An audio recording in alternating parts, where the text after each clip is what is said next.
하나님의 말씀 같이 찾아보도록 하겠습니다. 마태복음 18장 21절 22절 말씀입니다. 하나님의 말씀 마태복음 18장 21절 22절 말씀 우리 같이 읽도록 하겠습니다. 그때 베드로가 나와 이르되 주여 형제가 내게 죄를 범하면 몇 번이나 용서하여 주리이까 7번까지 하오리이까 예수께서 이르시되 내게 이르노니 7번뿐 아니라 7번을 70번까지라도 할지니라. 아멘. 우리 하나님의 말씀에 대한 우리의 고백, 성경책을 가슴에 품고 같이 고백하도록 하겠습니다. 주의 말씀은 내 인생의 빛입니다. 주의 말씀은 내 삶을 변화시킵니다. 주께서 말씀하신 대로 나는 하나님의 사랑받는 자녀입니다. 나는 축복의 통로입니다. 오늘도 주의 말씀에 내 마음의 문을 엽니다. 말씀하여 주옵소서. 듣고 깨닫고 말씀대로 살겠습니다. 아멘. 우리 옆에 계신 분들, 앞뒤에 계신 분들 또 새해 주님 안에서 복 많이 받으시라고, 또 잘 오셨다고, 은혜 많이 받으시라고 인사하겠습니다. 네, 새해 복 많이 받으세요. 반갑습니다. 네, 잘 오셨습니다. 네.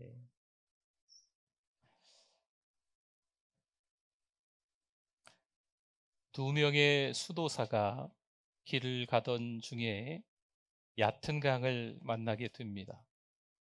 그런데 강둑에 할머니 한 분이 앉아 계시는 거죠. 할머니, 왜 여기 앉아 계세요? 여쭤보니 얕은 강이긴 하지만 이 할머니로서는 좀 무서운 거지요.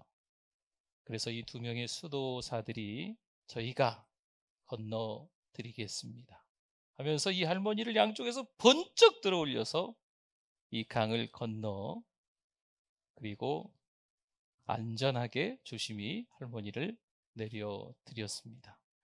할머니는 너무 고맙다고 연거푸 인사하시면서 감사하다 하면서 갈 길을 가셨습니다. 이 두 명의 수도사가 길을 가던 중에 한 명이 불평하기 시작합니다. 아이고 허리야, 아이고 허리야. 아까 힘을 갑자기 썼더니 허리가 아프네. 난 못 갈 것 같아. 그러면서 이 한 명의 수도사에게 이야기를 하는 거예요. 자네는 괜찮나? 그랬더니 이 수도사가 이야기하는 거죠. 나는 한참 전에 그 할머니를 이미 내려놓아 드렸다네. 어제의 무게에 짓눌려 오늘 한 걸음을 내딛기 어려울 때가 인생을 살다 보니 찾아오는 것 같습니다.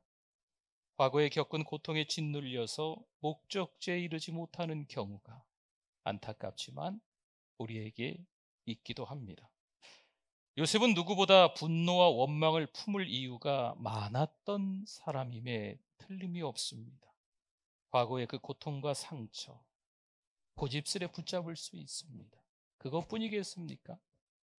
원망, 후회, 복수심, 충분히 이런 것들이 불타오를 수 있을 만한 요셉의 지난 과거의 상황들입니다. 그런데 이것은요, 하나님이 이끄시는 역사를 방해하는 큰 장애물입니다. 하나님이 내시는 그 길을 갈 때에 있어서 걸림돌밖에 사실 되지 않는다는 거죠. 사실 요셉의 가정은 건강하지 않았어요.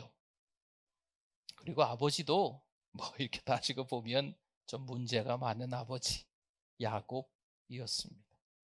그런데 이복 형들에 의해 구덩이에 던져지는 거죠. 노예로 팔려가 누명을 쓰고 감옥에 갇히는 거예요. 은혜를 베풀었는데 그 은혜 받은 사람이 그 감옥 안에서 요셉을 기억하지 못한 거죠. 참 안타까운 일들이 계속 쌓여가기 시작합니다. 요셉의 인생은 말 그대로 뭔가 가득 채워졌는데 그게 바로 고난입니다. 고난이 가득 채워진 삶으로 살아가는 거죠. 이 정도 되면 요셉이 이렇게 말해도 돼요. 아, 참 세상은 불공평하다. 창세기 37장에서 50장에 이르기까지 요셉의 스토리로 꽉 차 있습니다. 아브라함의 이야기도 아니에요. 이삭의 이야기도 아니고 야곱의 이야기도 아닙니다. 그들 족장의 스토리에 비해서 이 요셉이라는 이 족장의 스토리가 더 많이 꽉 채워져 있어요. 여러분, 이유가 있지 않겠어요? 요셉의 인생이 주는 교훈이 있다는 거죠. 갈 바를 몰라 방황하는 인생의 시기가 저마다 찾아옵니다. 이곳으로 가는 게 맞을까? 방향이죠. 이런 빠르기로 이 속도로 가는 게 맞을까? 누구나 다 많은 고민을 하지요. 답답해합니다. 그런데 그곳에서 우리의 발목을 붙잡는 게 있는데 무엇보다 용서의 문제입니다. 창세기 50장 15절에서 17절 말씀을 보니까요, 요셉의 형제들이 그들의 아버지가 죽었음을 보고 말하되 요셉이 혹시 우리를 미워하여 우리가 그에게 행한 모든 악을 다 갚지나 아니할까 하고 요셉에게 말을 전하여 이르되 당신의 아버지가 돌아가시기 전에 명령하여 이르시기를 너희는 이같이 요셉에게 이르라 내 형들이 내게 악을 행하였을지라도 이제 바라건대 그들의 허물과 죄를 용서하라 하셨나니 당신 아버지 하나님의 종들인 우리 죄를 이제 용서하소서 하며 요셉이 그들이 그에게 하는 말을 들을 때 어떻게 했어요? 울었더라. 아멘. 요셉은 참 많은 상실을 겪었습니다. 굳이 요셉의 스토리를 전부 이야기하지 않아도요, 요셉 그는 참 많은 것들을 잃어버리면서 살아왔습니다. 그런데 그 과거를 요셉이 들추어내지 않아요. 하나님의 섭리라는 큰 그림 속에서 그 과거를 바라보고 있습니다. 성도 여러분, 용서는 무엇일까요? 더 이상 아픔을 느끼지 않는다? 이건 아닙니다. 과거에 일어난 일들을 잊어버린다? 이것을 의미하는 것은 아닙니다. 어떻게 잊어요, 그 일들을? 용서는 아픔을 가져다 준 사람이나 그 상황에 더 이상 얽매이지 않는 거예요. 그 사람이, 그 상황이 그대로 우리의 뇌리에, 우리의 이 마음에 남아있을 수는 있습니다. 그러나 그러한 것에 얽매이지 않는 삶을 살아가야 한다는 거죠. 여러분, 이게 용서라는 거예요. 성경에서 말하는 용서는 어떤 의미가 있을까요? 오늘 21절과 22절에 보면요, 그때 베드로가 나와 이르되 주여 형제가 내게 죄를 범하면 몇 번이나 용서하여 주리이까? 중요한 질문이죠. 몇 번이나 용서하여 주리이까? 7번까지 하오리이까? 예수께서 이르시되 내게 이르노니 몇 번이라 그래야 7번뿐 아니라 7번을 몇 번이요? 70번까지라도 할지니라. 아멘. 혹자는요 9구단으로 해가지고 77에 49 490번 용서하면 되지 않겠느냐. 그러나 이 성경에서 말하는 의미는요, 계속 용서하라는 거예요. 끊임없이 용서하라는 의미죠. 490번 언제 세고 있어요? 계속 용서하라.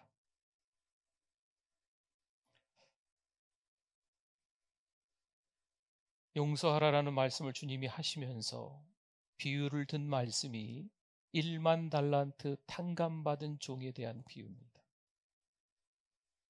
이 종은요, 어마어마한 큰 돈을 주인에게 빚을 졌습니다.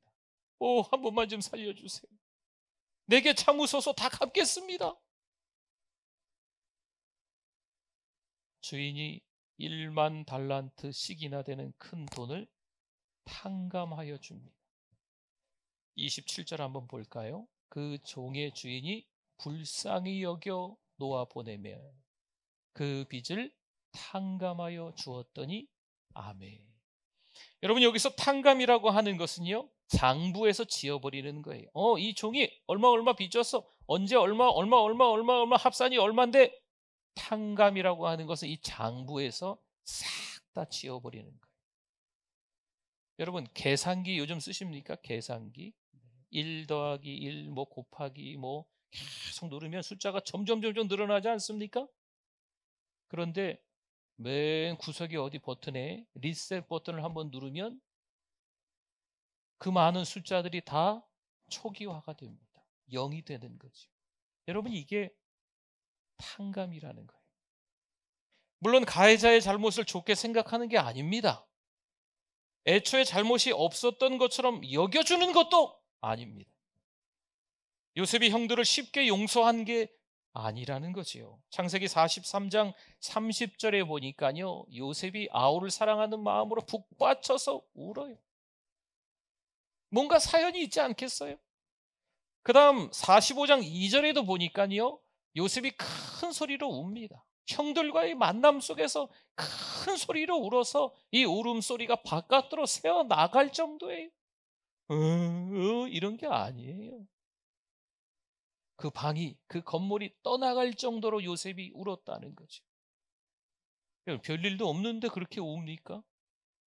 그냥 감당할 만한데 그렇게 웁니까? 아닌 거예요. 꺼이 북받쳐가지고요, 방이 떠나갈 정도로, 이 지붕이 떠나갈 정도로 큰 소리로 울었다고 하는 것은요, 뭔가 깊은 사연이 있다라는 거죠. 요셉은 한참 동안 울고 너무나 크게 울었습니다. 극심한 고통을 요셉이 느꼈음을 알 수 있습니다. 지나간 세월들 속에서 얼마나 속상했는지, 얼마나 원통했는지, 억울했는지 잘 보여주고 있는 말씀들이에요. 요셉은 수십 년이 지난 뒤에도 그 고통으로 지금 흐느끼고 있는 거예요. 그런데요, 내가 자유로워지기 위해서는 용서해야 하는 거죠. 내가 자유로워지기 위해서는요, 용서할 수밖에 없는 거예요. 저희 가정에서 2007년도에 하나님의 은혜로 새 차를 구입한 적이 있습니다.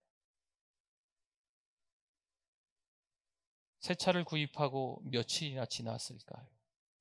제가 부산의 어떤 이제 대형 교회에서 부목사로 사역할 때 일인데, 교회 주차장에 세워둔 새 차 그 앞에 범퍼와 넘버가 다 떨어져 나가 있는 거예요. 산지 며칠이나 됐을까? 교회 권사님 한 분이 후진을 하시다가 아주 세차게 차를 박으셔가지고, 얼마나 세게 박으셨는지 짐작이 안 될 정도, 어떻게 그 범퍼하고 넘버가 다 떨어져 나갈 수 있는지, 옆에 잘 떨어져 나간 걸 모셔 놓으셨더라. 이 권사님이 누구 차인지 모르고 막 헤매다가 제 차인지 아신 거죠. 저는 지금도 그 권사님을 몰라요. 네. 그 권사님이 저를 쫓아다니시는 거예요. 목사님 죄송해요, 제가 운전을 잘못해가지고. 봉투를 하나 들고,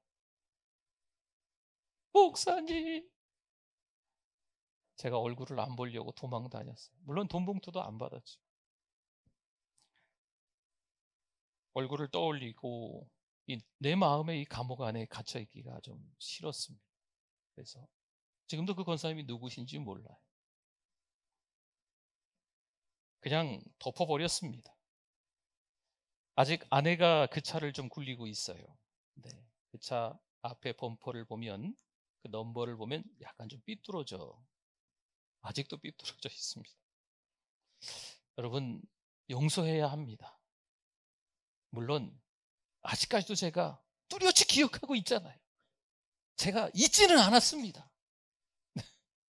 그런데 용서해야 합니다. 그래야 내가 자유로워질 수 있습니다. 성령 충만한 스데반은요, 돌에 맞아 죽어가면서 그들을 용서해달라 기도합니다. 돌을 던지고 그 돌에 맞아서 피를 흘리고 있는 스데반 집사님, 저들의 죄를 용서하소서 기도하고 있는 거예요. 하늘이 열리고 하나님 우편에 서신 예수님을 바라보게 됩니다. 그렇죠? 여러분, 용서는요, 우리 주님과 더 친밀한 관계를 맺게 되는 과정입니다. 상대방이 용서를 구하지 않았어도 용서해야 합니다. 용서받을 자격이 없다 해도 용서를 포기하면 안 됩니다. 때로는 가족이 될 수도 있어요. 때로는 직장 동료가 될 수도 있습니다. 때로는 우리가 잘 아는 어떤 지인이, 여러분, 전혀 상관없는 사람과 원수가 되고 서로 헐뜯고 비방하는 경우는 좀 드뭅니다. 잘 알고 있던 관계가, 오래오래 함께 살던 부부가, 교회 안에 성도가 그런 경우가 있어요. 그런데 어떻게 해야 된다고요? 용서해야 합니다. 왜 내가 먼저 용서해야 될까요? 난 아직도 고통스러운데 왜 내가 먼저 용서해야 될까요? 불공평하지요. 공평하지 않습니다. 나는 잘못한 거 없는데, 저 사람이 해코지한 건데 왜 내가 먼저 저 사람을 용서해야 될까? 공평하지 않습니다. 하지만 용서해야 내가 자유로워질 수 있습니다. 그럼 더 이상 고통받지 않을까요? 아니죠. 아픔이 쉬이 사라지지 않습니다. 하지만 시간이 걸리겠지만 서서히 그 상처는 아물어질 겁니다. 고통은 이내 점점 수그러들겠죠. 여러분, 요셉의 삶을 들여다보면요, 서로 화해하며 용서하니까요, 이 형들과의 관계가 점차 조금씩 회복되어져 가는 것을 볼 수 있습니다. 요셉의 형들은 용서받기를 원했습니다. 지난 일들을 후회하고 있지만 어디까지가 진실한지 모르겠는 거지요. 당장 눈앞의 상황을 모면하려 사과할 수 있습니다. 형들은 정말 요셉에게 잘못했다고 하는 게 진심일까요? 먼저 요셉은 너희가 스파이가 아니라면 막내를 데려오라 테스트합니다. 뿐만 아니라 막내가 올 때까지 대신 갇혀 있으라, 이렇게 말을 하는 거죠. 또 한 가지, 베냐민의 짐에 잔을 넣어 훔친 것으로 보이게 만듭니다. 과연 형들이 이번에도 자기들 살기 위해서 동생 베냐민을 희생시킬지, 아니면 그 동생을 지키기 위해서 변호하며 나설지를 또 테스트하는 겁니다. 형들이 어떻게 됐을까요? 그 테스트를 통과했습니다. 표현이 맞을까요? 형들이 개가천선했습니다. 과거에 저지른 악한 행동을 회개하고 진정으로 성숙해져 있는 형들을 마주할 수 있었습니다. 물론 모든 관계가 완전히 회복될 수는 없습니다. 서로 함께 용서하려고 해야 합니다. 창세기 45장 4절에 보니까요, 요셉이 형들에게 이르되 내게로 가까이 오소서. 그들이 가까이 가니 이르되 나는 당신들의 아우 요셉이니 당신들이 애굽의 판자라. 아멘. 깊은 상처를 준 사람에게 가까이 오라? 여러분, 할 수 있어요? 얼굴도 보기 싫은데, 목소리도 듣기 싫은데. 깊은 상처를 준 사람에게 내게 가까이 오세요, 할 수 있나요? 없어요. 그럴 수 없어요. 요셉은 형들에게 가까이 오라 하지요? 요셉은요, 형들로 인하여서 물론 상처가 있고 잊혀지지는 않았지만 요셉은 용서했기 때문에 마음이 편안해진 겁니다. 그래서 가까이 오라, 가까이 오세요, 형들에게 이야기할 수 있는. 그 다음 절 45장 5절을 한번 봅니다. 당신들이 나를 이곳에 팔았다고 해서 근심하지 마소서, 한탄하지 마소서. 하나님이 생명을 구원하시려고 나를 당신들보다 먼저 보내셨나이다. 아멘, 아멘. 참 놀라운 말씀이죠. 저는 가끔 이 말씀을 붙들고 웁니다. 이 말씀을 통해서 하나님께서 저에게 주신 은혜가 너무 깊습니다. 형들은 지난 일을 후회하고 있습니다. 마음에 가득한 죄책감이 있습니다. 하지만 요셉은 어때요? 그 죄책감이 더해지지 않기를 바라고 있는 거예요. 요셉이 이렇게 할 수 있는 이유는요, 하나님의 시각으로 보고 있기 때문에 그렇습니다. 형들은 하나님의 섭리라는 거대하고 복잡한 퍼즐에 겨우 몇 조각에 지나지 않는다는 거죠. 형들로 인하여서, 형들 때문에 내가 이 지경에 이르렀는데, 아니에요. 단지 그것은 하나님이 수천 가지 수만 가지 어떤 인생의 퍼즐 조각 가운데 겨우 몇 조각밖에 지나지 않는다는 것, 이것을 하나님의 시각으로 바라본 거죠. 요셉은 형들의 잘못에 대해 아버지에게 낱낱이 말하라, 그렇게 하지 않습니다. 형들 잘못했지? 아버지한테 소상히 다 얘기해. 성경에 그런 기록이 나타나지 않습니다. 그렇다고 자신이 아버지에게 형들의 잘못에 대해 말했다, 이런 성경의 기록도 없습니다. 왜 이렇게 할까요? 요셉은 형들을 뭐 했기 때문에? 용서했기 때문입니다. 받은 만큼 돌려주겠어, 내가 받은 만큼 갚아주겠어. 이 마음을 계속 품고 있으면 여러분 기억해 주시기 바랍니다. 하나님의 역사를 방해하는 것뿐입니다. 하나님이 이끄시는 목적지에 도달할 수가 없습니다. 하나님이 내시는 길에 우리가 가기 위해서는 용서해야 합니다. 용서하지 않으면 우린 여전히 구덩이 속에 던져져 있는 거죠. 용서하지 않으면 우리는 노예로 여전히 질질 끌려가고 있는 거죠. 용서하지 않으면 어찌어찌해서 감옥 안에 갇혀 있는 신세인 거예요. 용서하면 성도 여러분 성숙해집니다. 용서하면 내려놓음을 배우게 됩니다. 우리가 하나님의 섭리를 믿을 만큼 성숙해질 때까지 하나님은요 놀라우시죠? 기다려 주십니다. 시간이 좀 더 걸리겠네. 괜찮습니다. 하나님이 기다려 주십니다. 용서는 상대방의 죄를 그냥 넘어가거나 모른 채 하는 것은 아닙니다. 요셉은 형들이 잘못을 저지른 적이 없는 것처럼 대하지도 않습니다. 형들의 잘못을 정확하게 지적합니다. 하지만 내내 줄곧 앙심을 품지는 않는다는 것. 여러분, 이게 용서인 겁니다. 요셉이 겪은 고통은 아시죠? 배신입니다. 요셉이 겪은 고통은요, 모함, 거짓말입니다. 요셉이 겪은 고통은요, 버림받음입니다. 여러분, 이 거절이란 게 얼마나 큰 상처로 남아 있는지 여러분들도 아마 아실 거예요.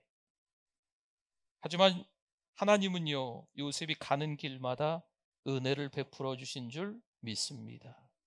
요셉과 함께 따라다니는 한 단어가 있다고 했지요? 그렇죠. 형통입니다. 아니, 요셉이 거절당했는데, 아니, 요셉이 버림받았는데, 모함으로 감옥에 갇혔는데, 어찌어찌해서 인생이 그렇게 우여곡절 꼬인 인생을 살아가는데 어떻게 하나님이 요셉을 형통하게 하셨는지, 하나님이 내시는 그 길에 요셉은 형통한 삶을 살아간 줄 믿습니다. 요셉은요, 형들이 한 짓을 잊지 않습니다. 요셉이 잊었다라고 하는 것은요, 내가 당하는 고통이에요. 형들이 한 짓 때문에 내가 당하고 있는 고통, 이 고통을 잊었다는 거죠. 형들이 한 짓을 잊었다는 게 아니에요. 심지어 보디발의 아내도요, 애굽의 2인자 요셉을 지켜봐야 했겠죠. 시편 23편 5절을 한번 볼까요? 주께서 내 원수의 목전에서 내게 상을 차려주시고 기름을 내 머리에 부으셨으니, 그 다음에 뭐라고 써 있어요? 내 잔이 넘치나이다. 아멘, 아멘. 하나님은 원수들 앞에서 상을 차려주시고요, 그들을 우리의 발판으로 삼아주십니다. 어제 기분 나쁜 하루를 보냈다고 해도요, 하나님은 얼마든지 행복한 오늘을 보내게 만드시는 줄 믿습니다. 용서는 우리에게 필요할 때는요, 참 아름다운 단어입니다. 우리가 누군가에게 용서받아야 될 때는 참 어떻게 그렇게 아름다운 단어처럼 보이고 들리는지. 그런데 우리가 베풀어야 할 때는요, 참으로 귀에 거슬리는 단어예요. 내가 굳이 용서할 이유가 있겠어? 입장을 바꿔 생각해봐. 저런 사람을 어떻게 내가 용서하겠어? 이렇게 귀에 거슬리는 단어입니다. 그래도 우리는 용서하는 것과 용서받는 것 둘 다 필요합니다. 여러분, 용서하시고 용서받으실 수 있기를 바랍니다. 하나님은 우리의 고통을 그분의 목적으로 변화시켜 주십니다. 하나님은 우리에게 일어난 모든 일을 새롭게 변화시키실 수 있습니다. 지난 과거로 인하여서 현재 아무것도 하지 못하고 제자리에서 나는 목적지까지 못 갈 것 같아, 허리가 아파, 다리가 아파, 마음이 아파, 돈이 없어, 할 수가 없어. 나란히 걷던 2명의 수도사 중에 1명은 일찌감치 할머니를 내려드렸기 때문에 견딜 수 있는 것. 하나님은 우리가 겪은 고난에도 불구하고가 아니라 그 고난으로 말미암아 우리를 이끄시는 줄 믿습니다. 그 고난 때문에 하나님이 우리에게 내시는 길이 있습니다. 2023년 어떻게 지내시겠습니까? 함께 용서하며 함께 사랑하며 지내실 수 있기를 축원합니다. 기도하겠습니다. 우리 하나님의 말씀 기억하면서 우리 주여 한번 부르짖고 우리 통성으로 한번 기도합니다. 주여 하나님 아버지 감사합니다. 믿음으로 살아내야 되는데 여전히 하나님의 일을 막아서는 우리 자신이 되어 있습니다. 용서하지 못하는 마음, 사랑하지 못하는 마음이 앞섭니다. 하나님 이 시간 하나님 앞에 기도하오니 용서하게 하여 주시옵소서. 하나님 잘못했습니다. 1만 달란트 시기나 탕감받은 우리가 겨우 100단으로 빚진 친구를 멱살을 잡고 감옥에 가두는 어처구니 없는 일이 없도록 하나님 용서하며 살아가는 우리들 되게 하여 주시옵소서. 가정이, 우리의 직장이, 우리의 교회가, 우리의 공동체가 행복할 수 있도록 서로 사랑하는 공동체 되게 하여 주시옵소서. 하나님 아버지 은혜를 감사합니다. 용서하기를 원합니다. 사랑하기를 원합니다. 2023년도 하나님께서 우리에게 주신 그 사랑을 기억하여 서로 사랑하며 지내게 하여 주시옵소서. 1만 달란트 탕감받은 자로서 하나님 앞에서 사랑하며 지내는 우리들 되게 해주실 줄 믿습니다. 예수님의 이름으로 기도드립니다. 아멘.